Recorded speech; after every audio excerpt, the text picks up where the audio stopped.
Magandang gabi po Luzon, Visayas at Mindanao. Diretsahang binatikos ni Vice President Sara Duterte si Pangulong Bongbong Marcos sa pagsasabing hindi ito umano marunong maging presidente. Isiniwalat din ng bise kung kailan niya napagtantong hindi na maayos ang kanilang relasyon ng Pangulo. Inilahad din ni Duterte ang mga pangako raw sa kanya ni Marcos na hindi tinupad, kabilang ang paggamit ng presidential chopper pauwi ng Davao. Nakatutok si Ian Cruz. If I do that, so I just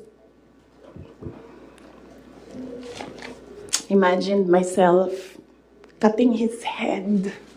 I cut his head.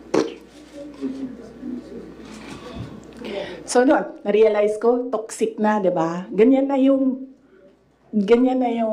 imagination mo. Ang imagination mo, sinasakal mo na yung tao. And then